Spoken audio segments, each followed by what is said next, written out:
नमस्ते, अभिवादन आपका इनोसेंट इन्वेस्टर के इस नए वीडियो में आपके लिए डिस्क्लेमर, उसके बाद बात करेंगे रिलायंस इंडस्ट्रीज़ की। बहुत ज़्यादा क्वेरीज आई हुई हैं इस स्टॉक को लेकर और चलिए हम डिस्कशन करेंगे इसी स्टॉक को लेकर। सारी बातें आपको बताएंगे, एक एक चीज़ फंडामेंटल और टेक्निकल दोनों एनालिसिस होगा इस वीडियो में हम काफ़ी कुछ सीखने की कोशिश करेंगे। सबसे पहले हम लगाएंगे आपके लिए वीकली कैंडल्स और आपको कुछ दिखाना चाहेंगे रिलायंस इंडस्ट्रीज़ की परफॉर्मेंस। यहाँ से आप नीट एंड क्लीन बिहेवियर यहाँ से समझ सकते हो, कुछ और आपको यहाँ पर बताने की ज़रूरत नहीं है। देखिए, जब कोविड क्राइसिस आया था स्टॉक मार्केट में, वहाँ पर रिलायंस ने, अगर आप देखोगे, ऐसी हम कह सकते हैं क्लोज टू 3 to 4 कैंडल्स इन्होंने बनाई थी। अगर ऐसी कैंडल्स की बात की जाए तो एग्जैक्टली हम अगर जाना चाहें परसेंटेज टर्म्स में, लगभग 3 कैंडल हम कह सकते हैं, एक कैंडल, दूसरी कैंडल और तीसरी कैंडल, ठीक, कुछ ऐसे ही। इससे बड़ा क्राइसिस हमको कोविड में देखने को नहीं मिला था, ठीक। ये हो गई रिलायंस की बात। लेकिन कोविड से पहले जो इनका रेट था, मतलब जो रिलायंस इंडस्ट्रीज का हाई था 1600, क्या बाजार में रिलायंस वो डिजर्व करता था? जी हाँ, डिजर्व करता था।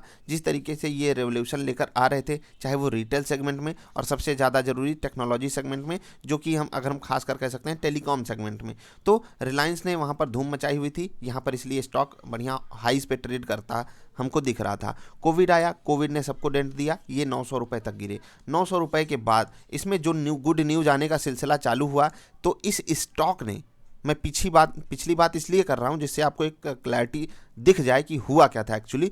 इस स्टॉक ने, रिलायंस इंडस्ट्रीज़ ने निफ्टी को बताया, भाई साहब ऐसे आप भी चल सकते हो अगर आपका मन हो तो अगर यहाँ पर आप आकर वीकली कैंडल्स को लगा कर देखोगे तो आप जुलाई तक अगर समझना चाहोगे तो जुलाई तक बाजार को पूरा का पूरा सपोर्ट मिल रहा था रिलायंस इंडस्ट्रीज और मिड कैप स्टॉक्स की तरफ से। लार्ज कैप स्टॉक्स में कोई चलने को राजी था नहीं, रिलायंस अकेले बाजार को खींचने की कोशिश कर रहा था। मैं आपको दिखा देता हूँ, अगर आप देखोगे जुलाई और अगस्त तक का डेटा, जुलाई और अगस्त तक का डेटा अगर आप देखना चाहते हो यहाँ तक, तो यहाँ तक रिलायंस इंडस्ट्रीज बाजार को खींच कर लाने में बहुत आगे था। लेकिन इसके बाद जो हुआ वो रिलायंस इंडस्ट्रीज के शेयर होल्डर्स के लिए बिल्कुल अच्छा नहीं हुआ, क्योंकि रिलायंस ने यहीं पर एक टॉप बनाया और उस टॉप के बाद यहाँ पर भयंकर हम लोगों को गिरावट देखने को मिल रही है। अगर आप वीकली कैंडल्स पे आकर देखोगे तो केवल और केवल 3 ग्रीन कैंडल्स हमको मिल रही हैं और बहुमत के साथ रेड कैंडल्स यहाँ पर जीतती हुई दिख रही हैं। और अगर आप ऊपर के लेवल से इस वक्त कैलकुलेट करोगे तो हमको एक बड़ा डाउनफॉल क्लोज टू 25% का दिखाई दे रहा है, जो कि अभी जहाँ पर रिलायंस ट्रेड कर रहा है 1850 रुपये पर, यहाँ से 2350 तक जाने में हमको एक बड़ी मशक्क़त करनी पड़ सकती है। लेकिन यहाँ पर ये जो हुआ, क्या ये पहले से फिक्स्ड था? क्या ऐसा कुछ हो सकता था? ये हम अनुमान लगा सकते थे? जी हाँ, जब भी कोई एक बड़ा अपटिक आता है तो बाजार एक टाइम करेक्शन और प्राइस करेक्शन करना चाहती है, वही रिलायंस इंडस्ट्रीज़ के स्टॉक के साथ हो रहा है। लेकिन यहाँ पर जो हुआ है, ये कैंडल हमसे क्या कहना चाहती है? देखिए, कोविड के दौरान जो हुआ, और जो मैंने 3 कैंडल का आपको एग्जाम्पल दिया, कोविड जैसी सिचुएशन बाजार में भी बिल्कुल नहीं है। बाजार ऊपर से बस 8% के आसपास करेक्शन दिखाई है।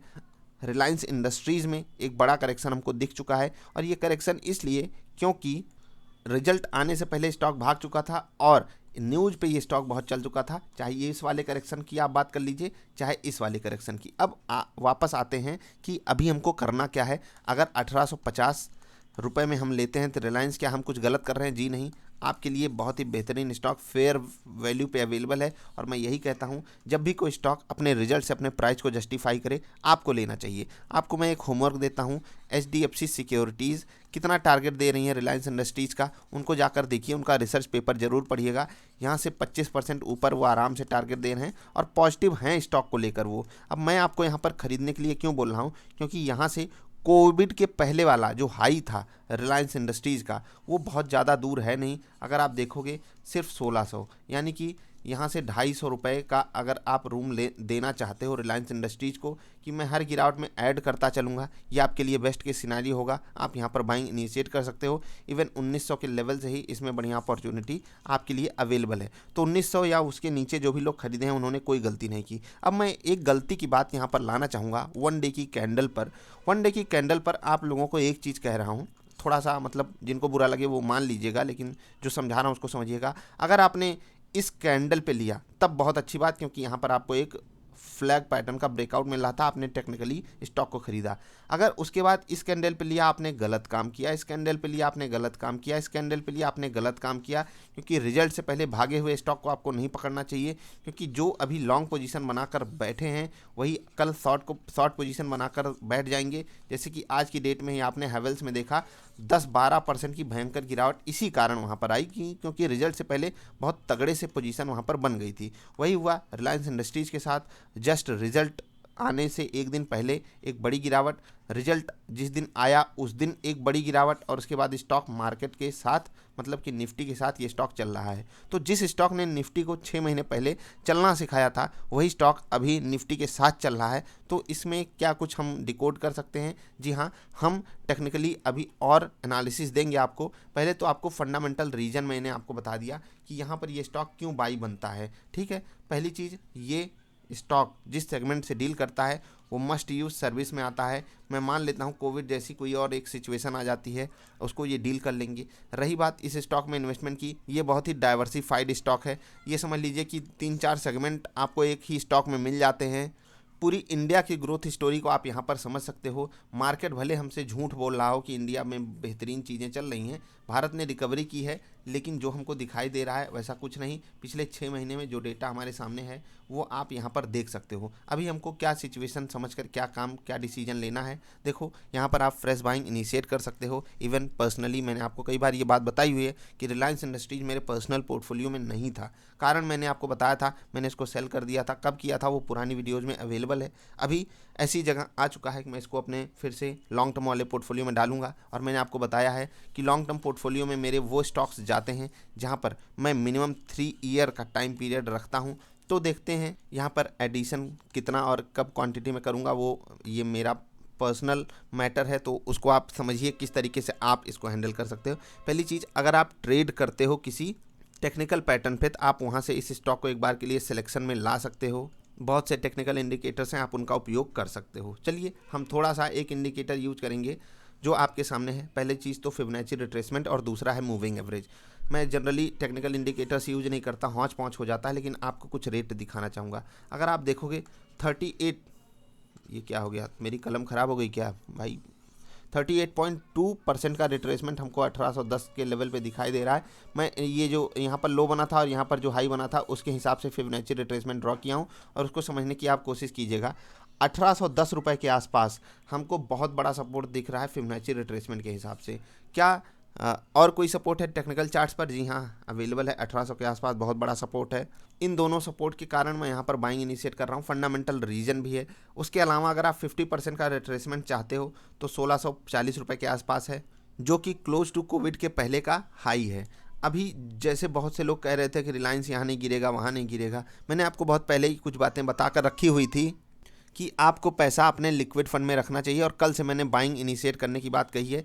लिक्विड फंड से अभी आप पैसा ला सकते हो। स्टॉक स्पेसिफिक बहुत अपॉर्चुनिटीज़ अवेलेबल हैं, जिनमें से रिलायंस एक है। जो लोग पैनिक कर रहे हैं उनको मैं एक चीज़ बता देता हूँ, भाई साहब आपने स्टॉक टॉप नॉच का ख़रीदा है, अच्छा रेट भी इस वक्त चल रहा है। मैं हमेशा ये चीज़ कहता हूँ, अच्छा स्टॉक अच्छे रेट पे बहुत रेयर अपॉर्चुनिटीज़ में मिलता है। तो वो रेयर अपॉर्चुनिटी में से मतलब इतना समझ लीजिए 25% पैसा आप जहां डाल सकते हो, वो रेयर अपॉर्चुनिटी आ चुकी है, उसका आप उपयोग कर लीजिए। बाज़ार गिरी हुई है, बाज़ार को आप अगर वीकली कैंडल पे देखोगे, जो पैटर्न यहाँ पर बाज़ार ने बनाया है, बाज़ार में अभी और डाउन साइड रिस्क खुल रहा है। टेक्निकली अगर आप डेली कैंडल्स पे देखोगे, भले सपोर्ट अवेलेबल हो, लेकिन वीकली कैंडल्स पे सपोर्ट नहीं अवेलेबल है। इसका क्या मतलब है? बाज़ार 13,250 13,000 तक भी बड़े आराम से फिसल सकती है टेक्निकल डेटा के हिसाब से। लेकिन बाज़ार ऐसे तो चलेगी नहीं, बाज़ार चलेगी ग्लोबल मार्केट्स को देखकर। ग्लोबल मार्केट्स जहाँ चलेंगी उसी हिसाब से अपनी बाज़ार भी चलेगी। तो बाज़ार में ये जो करेक्शन आया है, इसमें आप अपॉर्चुनिटी का लाभ उठाइए। रिलायंस जैसे स्टॉक रेयर अपॉर्चुनिटीज़ में सस्ते मिलते हैं, सस्ता मिल रहा है ऊपर के रेट से। HDFC सिक्योरिटीज़ का आपको पढ़ना है, और HDFC सिक्योरिटीज़ का की जो रिसर्च है वो आपको पढ़नी है रिलायंस इंडस्ट्रीज़ को लेकर, क्योंकि उस रिसर्च से मैं बहुत ज़्यादा इत्तेफाक रखता हूँ, बहुत ज़्यादा एग्री करता हूँ। कुछ लोग अलग अलग रिसर्च रिपोर्ट भी दी हैं, लेकिन मैं पर्सनली HDFC सिक्योरिटीज़ की रिसर्च के साथ जाना चाहूँगा। आप उसको पढ़ सकते हो अगर आप एक फंडामेंटल लेवल ढूंढ रहे हो, इन्वेस्टमेंट का फंडामेंटल रीजन ढूंढ रहे हो। अभी हम मूविंग एवरेजेस की बात कर लेते हैं। देखिए ये जो लाल वाली बत्ती जा रही है ना, यहाँ पर आप देखोगे रेड वाली जो है यहाँ पर ब्लू लाइन, इसको अभी इसने तोड़ दिया है 200 डेज के मूविंग एवरेज को, जो कि सच में एक गलत साइन होती है किसी भी स्टॉक के लिए कि वो 200 दिन का अपना एवरेज तोड़ दे। लेकिन अगर आप बाज़ार को चलकर देखोगे, मैं यहाँ पर आपको मूविंग एवरेज लगा कर दिखाना चाहता हूँ। एक मिनट देखिएगा, मूविंग एवरेज मैंने यहाँ पर ले लिया। अब सेटिंग में थोड़े से चेंज कर लेता हूँ। जब तक मैं सेटिंग चेंज कर रहा हूँ, आप वीडियो को लाइक कर लीजिए। जी हाँ, आपने वीडियो लाइक कर लिया होगा, हमने ओके कर लिया। अगर आप बाज़ार के 200 दिन के मूविंग एवरेज को देखोगे तो वो बहुत बहुत बहुत नीचे है, और रिलायंस के 200 दिन का मूविंग एवरेज टूट चुका है। इसका मतलब क्या है कि बाज़ार में यहाँ से बड़ी बिकवाली दिखाई देती है हमको, लेकिन रिलायंस इंडस्ट्रीज़ बाज़ार के कॉन्ट्रा चलने की पूरी अपॉर्चुनिटी अपने पास समेटा हुआ है, क्योंकि इसने 200 दिन के मूविंग एवरेज को तोड़ा ज़रूर है, लेकिन अगर आप 50 दिन के मूविंग एवरेज को देखोगे तो उस पे ये जाकर बार बार रेजिस्टेंस लेने की कोशिश करता है। जब से उसको तोड़ा है, पहली बार, दूसरी बार, फिर तीसरी, चौथी, और वो रेजिस्टेंस छोटा होता चला गया। अभी बहुत ज़्यादा चांसेस हैं कि ये इस जगह पर आएगा ज़रूर यहाँ पर। तो जो लोग फंसे हुए हैं इस आसपास के रेट के आसपास, अगर उनको लग रहा है फंसे हुए हैं, तो वहाँ पर एग्जिट कर सकते हैं टेक्निकल बेसिस पे। बाकी अगर आप बाज़ार को और रिलायंस के स्टॉक को कंपेयर करोगे तो रिलायंस का स्टॉक पिछले कुछ दिनों से चला नहीं है, इसी कारण इसका 200 दिन का मूविंग एवरेज बहुत ऊपर खिसक के आ गया है, नहीं तो ये भी काफ़ी नीचे होना चाहिए था। अगर ये बाजार जैसा चला होता तो यहाँ पर जो लोग 200 दिन के मूविंग एवरेज को देखकर पैनिक कर रहे हैं, उनको भी मैं एक चीज़ बता देता हूँ कि कुछ स्टॉक्स होते हैं जो 200 दिन के मूविंग एवरेज को बहुत सम्मान देते हैं, लेकिन यहाँ पर इस चीज़ को आपको बहुत नेगेटिव वे में नहीं लेना है। आई होप आप बात को समझ गए होंगे। टेक्निकल इंडिकेटर्स बहुत फ़ायदेमंद होते हैं, लेकिन यहाँ पर मैं आपको मूविंग एवरेज को एक बार के लिए इग्नोर करने को कहूँगा। जो नॉर्मली चार्ट पर टेक्निकल सपोर्ट्स अवेलेबल हैं, उनको देखकर आप ट्रेड करोगे, आप बेटर अपॉर्चुनिटी ग्रैब करने के सिनारियो में रहोगे। आई होप आपको चीज़ें समझ में आई होंगी। अगर आई हैं तो वीडियो लाइक कर देना। मैं आपको जाते जाते एक डिस्क्लेमर दे देता हूँ कि इस स्टॉक में मैं पर्सनली इन्वेस्टमेंट करने जा रहा हूँ। इन्वेस्टमेंट है बहुत छोटी क्वांटिटी, अभी कल ही हमने आपको बाइंग अपॉर्चुनिटी बताई थी, कल ही हमने लिया है, और आगे भी इसमें इन्वेस्टमेंट मैं कर रहा हूँ। ये आपके लिए डिस्क्लेमर है, आप अपना डिसीजन सोच समझ कर लीजिएगा। मैं क्यों ले रहा हूँ, मैंने आपको कारण बताया। आपको जानना है कि किस तरीके से रिलायंस का स्टॉक आने वाले समय में परफॉर्म करेगा, उस पर भी बहुत जल्द एक फंडामेंटल एनालिसिस वाली वीडियो शेयर करूँगा आपके साथ। यहाँ पर मैंने आपको जनरल सिनारियो बता दिया कि रिलायंस के स्टॉक में आपको अभी क्या करना चाहिए। पैनिक आपको नहीं करना चाहिए, क्योंकि बहुत दिन से आप लोग एक करेक्शन का वेट कर रहे थे, और जब करेक्शन आता है तब आप लोगों को तकलीफ हो जाती है। जिनके पास लिक्विड फंड में पैसा है वो अलग अलग स्टॉक्स में अपॉर्चुनिटी ढूंढ सकते हैं। जिनके पास डबल आई पोर्टफोलियो या फिर रिपब्लिक डे पोर्टफोलियो या फिर दिवाली वाला पोर्टफोलियो है, उनमें जो भी स्टॉक आपको 10, 12, 15, 20% के आसपास गिरावट दिखा रहे हैं, वहाँ पर आपको अपॉर्चुनिटी है उस स्टॉक में कुछ ना कुछ इन्वेस्टमेंट करने की। ज़रूर कीजिएगा। अभी हम चलते हैं, अलविदा लेते हैं आपसे, अभी मिलेंगे फिर से, तब तक के लिए बाय।